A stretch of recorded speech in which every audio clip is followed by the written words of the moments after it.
Welcome back. In this lesson, we are going to explore factorizations. This is an important topic because it connects number sense, multiplication, division, prime numbers, and later ideas like fractions and common denominators. As always, take a deep breath and remember, you do not need to understand everything instantly. We are building these ideas step by step, and that is exactly how good mathematical understanding grows. Let's start with vocabulary.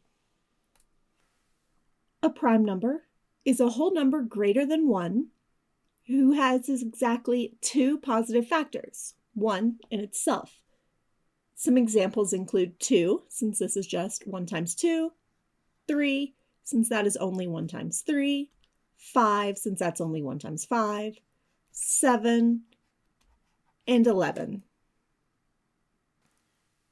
A composite number is a whole number greater than 1 that has more than 2 positive factors.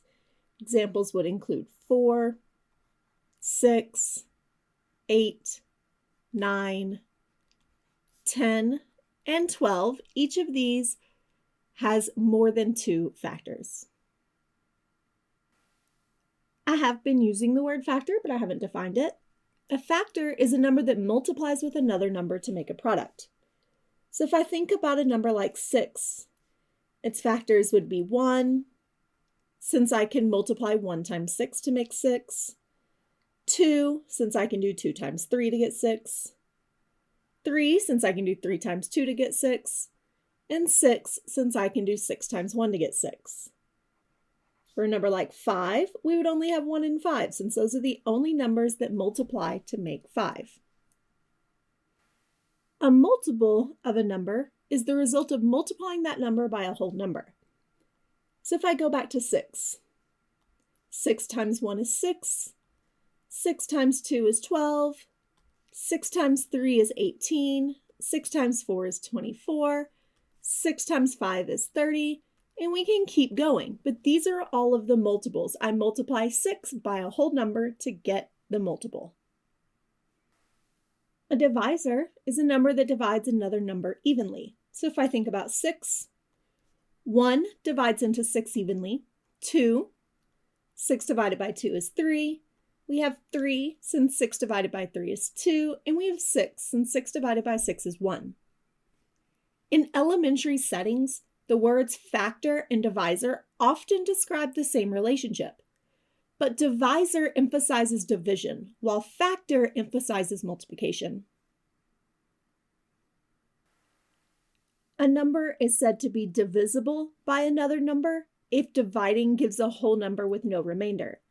So as an example, 12 will be divisible by 6, since 12 divided by 6 does give a whole number. A factorization is a way of writing a number as a product of factors.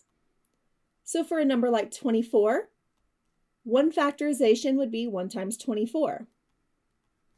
Another could be 2 times 12.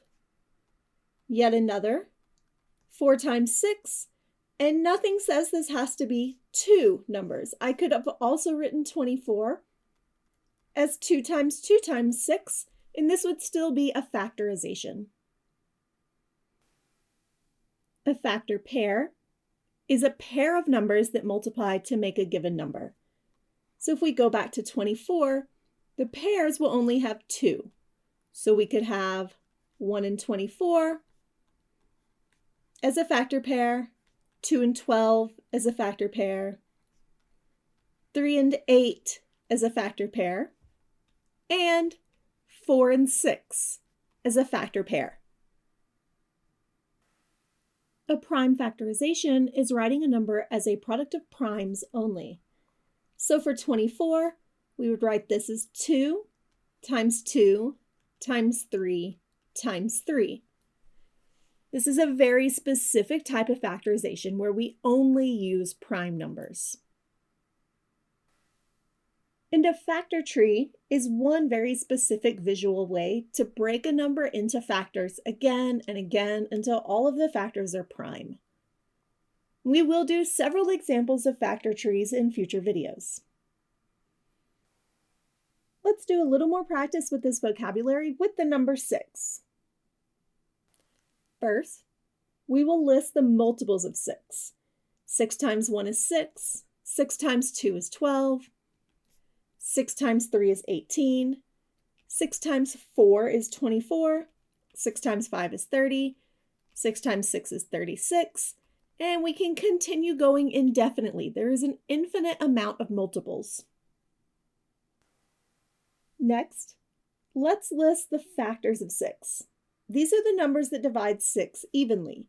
1, 2, 3, and 6. Now, we will list the divisors of 6. Again, these are 1, 2, 3, and 6. These are the numbers that can divide into 6. Finally, we'll list the numbers that are divisible by 6. 6 divided by 6 has no remainder. 12 divided by 6 has no remainder. 18, 24, 30, 36, etc. This is a really important distinction for students. Factors of 6 are numbers that go into 6, and they are the same as the divisors. Multiples of 6 are numbers that 6 goes into, and they are the same numbers that are divisible by 6. That confusion is extremely common, so it's worth slowing down and being explicit. Now let's pause and classify a few numbers. Let's look at 6. Is 6 prime or composite? Since 6 has factors 1, 2, 3, and 6, it has more than 2 factors. That makes this number composite. What about 7? Its only positive factors are 1 and 7. That makes this one prime. Well, what about 1? This is an important special case.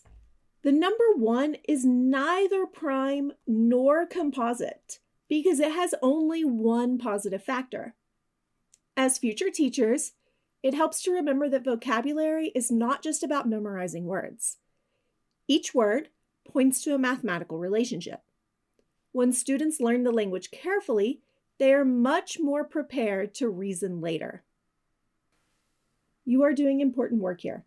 Understanding these distinctions now will help you teach them with much more clarity later. In the next video, we'll move from vocabulary to visual patterns by building numbers with rectangles.